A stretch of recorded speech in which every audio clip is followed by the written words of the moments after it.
주님께서 여러분과 함께 마테오가 전한 거룩한 복음입니다. 그때 예수님께서 제자들에게 이런 비유를 들어 말씀하셨다. 하늘나라는 자기 포도밭에서 일할 일꾼들을 사려고 이른 아침에 집을 나선 밭 임자와 같다. 그는 일꾼들과 하루 한 데나리온으로 합의하고 그들을 자기 포도밭으로 보냈다. 그가 또 9시쯤에 나가보니 다른 이들이 하는 일 없이 장터에 서 있었다. 그래서 그들에게 당신들도 포도밭으로 가시오. 정당한 싹을 주겠소 하고 말하자 그들이 갔다. 그는 다시 12시와 오후 3시쯤에도 나가서 그와 같이 하였다. 그리고 오후 5시쯤에도 나가보니 또 다른 이들이 서 있었다. 그래서 그들에게 당신들은 왜 온종일 하는 일 없이 여기 서 있소? 하고 물으니 그들이 아무도 우리를 사지 않았기 때문입니다 하고 대답하였다. 그러자 그는 당신들도 포도밭으로 가시오 하고 말하였다. 저녁 때가 되자 포도밭 주인은 자기 관리인에게 말하였다. 일꾼들을 불러 맨 나중에 온 이들부터 시작하여 맨 먼저 온 이들에게까지 품삯을 내주시오. 그리하여 오후 5시쯤부터 일한 이들이 와서 한 데나리온씩 받았다. 그리고 맨 먼저 온 이들은 차례가 되자 자기들은 더 받으려니 생각하였는데 그들도 한 데나리온씩만 받았다. 그것을 받아들고 그들은 밭 임자에게 투덜거리면서 맨 나중에 온 저자들은 1시간만 일했는데도 떼약빛 아래에서 온종일 고생한 우리와 똑같이 대우하시는군요 하고 말하였다. 그러자 그는 그들 가운데 한 사람에게 말하였다. 친구여, 내가 당신에게 불의를 저지르는 것이 아니오. 당신은 나와 한 데나리온으로 합의하지 않았소. 당신 품삯이나 받아서 돌아가시오. 나는 맨 나중에 온 이 사람에게도 당신에게처럼 품삯을 주고 싶소. 내 것을 가지고 내가 하고 싶은 대로 할 수 없다는 말이요. 아니면 내가 후하다고 해서 시기하는 것이요. 이처럼 꼴찌가 첫째 되고 첫째가 꼴찌 될 것이다. 주님의 말씀입니다.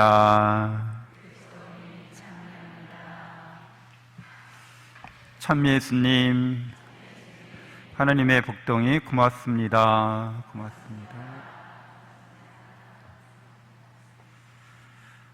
네, 성경 통독 강론 18장, 요한복음 18장, 19장 같이 나누도록 하겠습니다. 예수님께서 이제 잡히시게 되죠. 예수님을 잡으려고 이제 사람들이 왔을 때, 유다와 함께 왔을 때 누구를 찾느냐라고 물으실 때 나자렛 사람 예수요 하고 대답하니까 예수님이 나다라고 말씀하세요. 이 나다라는 말은 항상 성경에 하느님의 이름으로 나오는 말이죠. 그래서 영어 번역을 보면 I am 이라고 번역되어 있어요. 원래 나다라고 할 때 우리가 생활 회화에서는 It's me 이렇게 얘기하는데 번역상에는 I am으로 되어 있죠. 그러니까 나다라는 뜻이에요. 하느님의 이름이 야훼 하느님이신데 그 야훼 하느님의 뜻이 잘 알죠? 그렇죠? 나다라는 뜻입니다. I am that I am 이라는 뜻이에요. 짧게 말하면 I am입니다. 그래서 히브리어 동사는 나는 있다는 뜻인데 여기서 다른 존재들과 다르게 있다는 거죠. 우리 하느님 위에 모든 존재들은 스스로 있는 게 아니니까. 그렇죠? 여러분들도 스스로 있는 게 아니에요. 의지해서 있는 거잖아요. 그렇죠?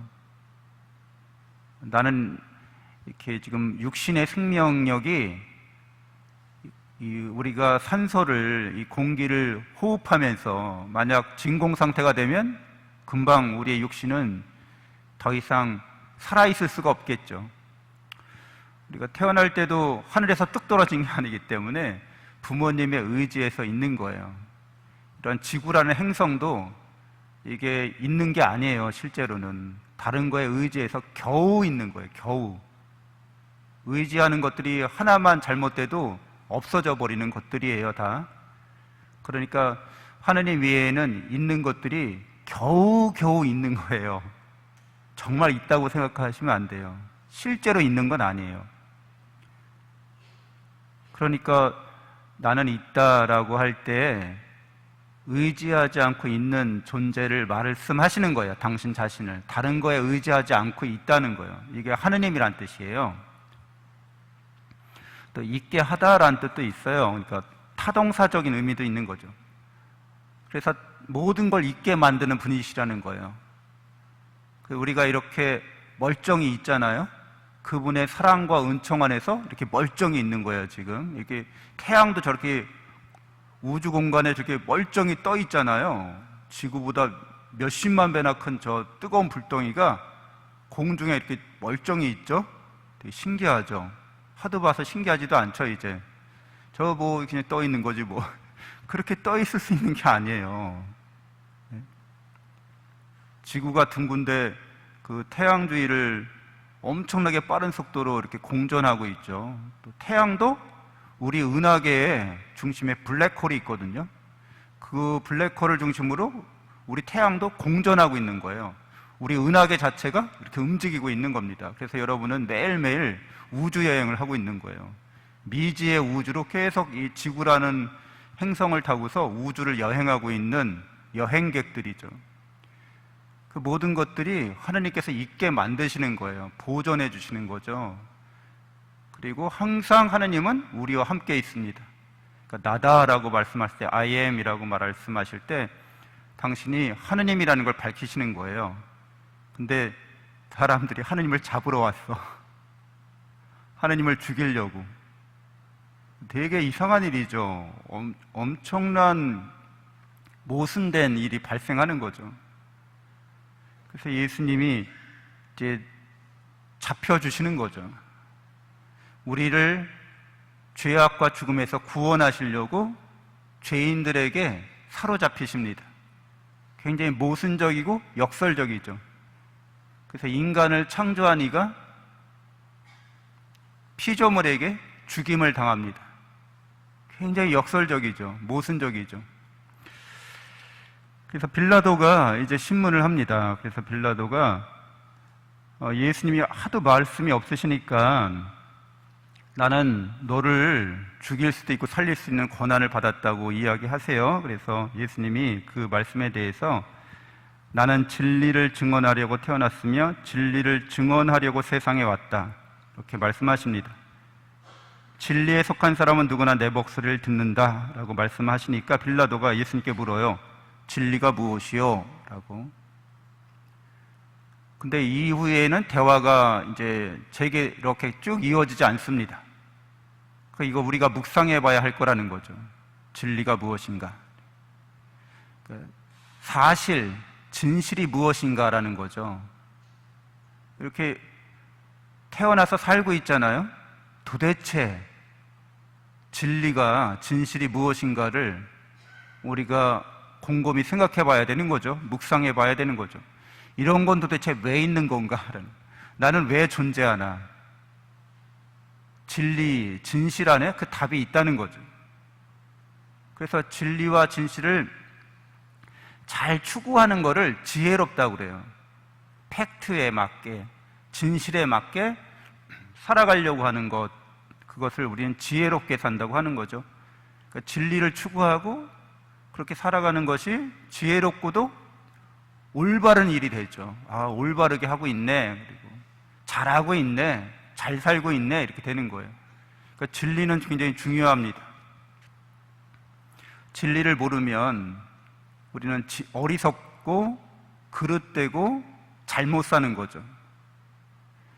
그래서 이 진리에 대해서 물을 때 항상 요한복음에서는 하느님의 영이 등장합니다. 그래서 하느님은 영이시다. 요한복음 4장 24절의 말씀이죠. 그래서 하느님께 예배드리는 이는 영과 진리 안에서 예배드려야 한다. 이렇게 말씀하고 있어요. 그러니까 진리는 영과 짝을 맺고 있습니다. 그래서 하느님의 영을 진리의 영이라고까지 이렇게 말하고 있어요. 하느님은 영이시고 진리를 포함하고 있는, 진리를 갖고 계시는 분이신데 결국 하느님의 영이 진리이시면서 그 진리가 어떻게 예수님을 통해서 나타나는 걸 보면 서로 사랑하여라 라고 말씀하고 있습니다. 하느님은 사랑이시고 당신이 우리에게 원하고 뜻하는 그런 삶의 모습, 지혜로운 삶의 모습, 올바른 삶의 모습, 그거는 우리가 서로 사랑한다는 거예요. 그리고 예수님은 하느님의 사랑을 우리에게 일러주시려고, 일깨워주시려고 사람이 되어 오신 거죠. 그래서 우리를 위해서 대신 십자가에 못 박히시고 죽으심으로써 죄악과 죽음에서 우리를 구원하는 하느님의 사랑을 보여주십니다. 진리가 무엇이요? 라고 묻는 대답에 우리가 묵상함으로써 하느님의 사랑을 깨닫게 되고 확신하게 되고 체험하게 되어야 이 묵상이 잘된 묵상이 되는 거죠. 빌라도는 진리를 뭐라고 생각했을까요? 로마 제국의 관리잖아요. 폭력이죠. 그렇죠? 권력을 말합니다. 이게 진리라는 거예요. 폭력과 권력을 통해서 지배하는 거죠. 약자들을 착취하고 억압하는 거죠. 그럼으로써 잠잠케 만드는 거예요. 이게 로마의 평화라고 하는 거죠. 그런 식으로 작동하는 게 진리라고 믿습니다. 이게 동물적인 차원의 모습이잖아요. 영적인 차원이 아니라 동물입니다. 동물의 세계라고 하죠. 약육강식에 철저하게 그런 논리가 통용되는. 그러니까 빌라도는 자기 스스로를 어떤 존재로 여기고 있는 거예요? 우리는 동물입니다. 이렇게 얘기하는 거죠. 예수님은 너희는 하나님을 닮은 존재고 하나님을 닮아가는 존재로서 그렇죠. 영적인 존재라는 거잖아요. 그러니까 진리가 우리가 누구인지 잘 알면 진리를 추정할 수 있습니다. 나는 동물인가? 나는 영적 존재인가? 이렇게. 우리는 스스로 우리 자신을 잘 알 수 있죠. 여러분은 나다라고 하는 하나님을 닮았기 때문에 여러분도 나다라고 말할 수 있어요. 근데 그 나라는 존재가 이 몸뚱이인가? 그렇죠. 우리의 육체가 난가? 육체가 끊임없이 이렇게 변해가잖아요. 그렇죠. 결국에는 흙에서 왔으니까 흙으로 돌아가죠. 흙이 난가? 흙이 나일 리가 없죠. 물질이 나일 리가 없죠. 그리고 아주 제가 강조해서 늘 말씀드리는 바이지만 심리적 자아, 물질은 아니에요. 근데 그 물질과 연동돼 있어요. 그래서 물질의 조건과 환경에 따라서 마음도 영향을 받게 돼 있어요. 그 마음을 나 자신이라고 여기고 있는 거죠. 근데 영적인 존재라고 하는 거는 마음을 넘어서 있는 존재예요. 그렇죠? 그래서 여러분은 늘 자기 마음을 들여다볼 수 있는 거예요. 여러분이 영적인 존재이기 때문에. 근데 자기가 그냥 육체적인 존재는 아닐지라도 나는 심리적인 존재야, 심리적 자아가 나야 라고 그 동일시하고 절대시하는 그런 마음가짐을 갖고 있으면, 그걸 사실로 알고 있으면, 그걸 진실로 알고 있으면 이제 큰일 납니다. 그렇게 되면 자기 마음의 바깥에 있는 것들을 전혀 못 받아들이는 거죠. 내 마음과 다른 마음을 전혀 소통할 수 없게 됩니다. 그 마음에 갇힌 자가 되는 거죠. 자기 생각에 사로잡힌 자가 되는 거예요. 자기 생각이 절대화된 생각이었기 때문에 그걸 버릴 수가 없는 거죠. 그걸 부정할 수가 없어서 그걸 자기라고 굳게 믿고 있는 거죠. 근데 우리가 어떤 생각을 갖게 된 거는 원래부터 그 생각을 갖고 있었던 건 아니에요. 그렇죠? 누구한테 이야기를 들어서, 뭘 공부해서, 그 사회가 제공하는 정보나 환경이 제공하는 정보에 우리가 그것을 내 마음에서 재구성한 것이지 본래부터 우리 생각일 리가 없잖아요. 다양하게 우리 사회 분야에서 이게 적용할 수가 있는데, 우리 자본주의 사회를 살고 있죠, 대한민국에서. 그래서 이 사회가 우리한테 주입한 생각들이 있어요. 어렸을 때 주로 이제 CF를 통해서 많이 주입되죠. 꼭 이걸 사야지만 잘 사는 것 같이 만들어주는 거예요. 이 광고에 나오는 이 제품을 소비해야지만 내가 행복하게 사는 것처럼 그렇게 생각이 주입되는 거죠. 꼭 어느 대학교를 가야지만 자녀 교육을 잘 시킨 것처럼 그렇게 주입되는 거죠. 그렇지 않으면 난 실패한 인생이라고, 불행하다고, 행복하지 않다고 세뇌를 당하는 거예요. 그러니까 그런 거를 나라고 여기고 있으면 어쩌겠어요. 이거 육체를 나라고 하는 것보다 훨씬 더 큰 비극이 초래됩니다. 그걸 우리는 이제 마음이라고도 표현하고 혼이라고도 해요. 혼.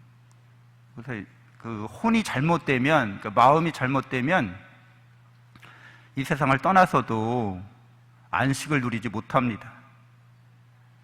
늘 자기가 아닌 거를 자기라고 여기면서 사는 거예요. 그러니까 그럴수록 어떤 현상이 벌어지냐면 이제 소외가 일어나요. 소외. 자기 소외라고 해요. 이 말은 자기가 자기 아닌 것이 자꾸 되어간다는 거예요. 원래 우리는 하느님을 닮아가야 되는데, 그래서 점점점 더 행복하고 점점점 더 충만되고 평화롭고 기쁘고 자유롭고 계속 좋은 쪽으로 가야 되는데 계속 안 좋은 쪽으로 갑니다. 지옥을 경험하는 거죠. 자기가 누군지를 모르면 이렇게 되는 거죠. 그래서 우리들도 나다라고 하는 존재가 있어요. 우리 안에. 우리 영적 존재이기 때문에, 하나님이 영이시기 때문에 우리 안에 이런 마음이 없어도 존재하는 내가 있거든요. 그렇죠? 마음이 없어도 존재해요. 이 말은 육체가 없어도 존재하는 내가 있다는 거예요. 그게 나다라고 하는 말에 부합합니다. 잘 이렇게, 맞아 들어가는 거죠. 우리가 하나님을 닮은 존재로서 영원히 존재하고 있습니다. 하나님을 잘 닮아가기만 하면 되는 거예요. 늘 그분의 사랑을 믿고 깨닫고 그분 사랑 안에서 사시면 됩니다. 사랑을 믿고 사랑 안에서 사는 게 되게 어려운 일이 되는가? 모르겠습니다. 굉장히 마음을 자기라고 알고 있으면 그게 굉장히 어려운 일이 돼요. 마음은 항상 바깥 세계랑 연동돼 있기 때문에, 아니 날씨가 이렇게 궂은데 내가 어떻게 행복하겠어? 날씨가 이렇게 비가 많이 오는데 내가 어떻게 마음이 밝겠어? 이렇게 늘 생각하는 거죠. 아니 자식들이 속을 썩이는데 내가 어떻게 행복하겠어? 늘 이렇게 생각하는 거죠. 왜? 바깥 세계의 조건과 환경에 연동되어 있는 그 마음을 자기라고 알고 있으면 나는 늘 불행하고 불만족하고 불평이 많은 거죠. 오늘 복음에서 이제 하나님께서 포도밭 주인이 이렇게 한 데나리온씩 주기로 했는데 맨 마지막에 온 사람에게 먼저 주시잖아요. 하나님의 자비와 풍요로움이십니다. 하나님의 사랑인 거죠. 딱한 사정을 아시는 거죠. 여러분도 잘 알다시피 이렇게 인력 시장에서 맨 마지막까지 일거리가 없는 사람은 나이 들고 이렇게 힘도 없고 기술도 없는 사람. 근데 그 사람은 그러니까 일이 없었으니까 어떤 거예요? 가족에게 생필품을, 생계 수단을 올바로 제공하지 못하는 가장이니까 먼저 준 거죠. 빨리 가서 가족들에게 오늘 맛있는 저녁 이렇게 사갖고 이렇게 만찬을, 저녁 식사를 하도록 이렇게 배려하신 거잖아요. 그래서 이게 자본주의 논리에서는 용납되지 않는 거죠. 근데 하나님의 나라에서는 이런 게 용납이 됩니다. 이게 진리이기 때문에. 그러니까 여러분들이 하나님 나라에서 이렇게 참여하시잖아요. 신앙생활 하신 지 몇십 년 되셨어요. 저는 태어나자마자 지금까지 주일 지키면서 주일날 쉬지도 못하고 놀러 가지도 못하고 봉사하고 이태까지 했는데, 아니 저기 70세 80세 세례받은 저분은 10년 동안 이 고생하면 끝나는 거예요? 네? 아니 이거 너무 억울하잖아요. 그러는 것과 마찬가지인 거죠. 죽기 전에 죽기 전에 대세 받고 종부성사 받고 돌아가셨는데 천국 가신다고요? 나는 50년 동안 천국 가려고 뼈 빠지게 노력했는데 이게 말이 됩니까 이게? 그렇게 하느님 앞에서 세상적인 정의를 내세우면서 그렇게 할 수 없죠. 그거는 인간적인 생각이죠. 그러니까 인간적인 사회적인 삶을 살아가는 이 세속적 방식이랑 신앙 공동체 안에서의 방식이랑 다르다는 거예요. 하나님의 나라는, 그 나라는 풍요롭고 그 나라는 끝이 없이 무궁하기 때문에 누구에게나 풍요롭고 넉넉하게 해주십니다. 그리고 우리가 하는 일 자체가 우리에게 보상이 되는 거죠. 사랑 안에서 내가 사랑으로 뭘 하는 것 자체가 이미 보상이라는 거예요. 그러니까 사랑으로 하는 사람은 계속 사랑 안에서 이렇게 성장해 가는데, 사랑이 아닌 생각이나 마음을 갖고 신앙생활을 하는 사람은 첫째가 꼴찌되고 꼴찌가 첫째가 될 수밖에 없겠죠. 잠시 묵상하겠습니다.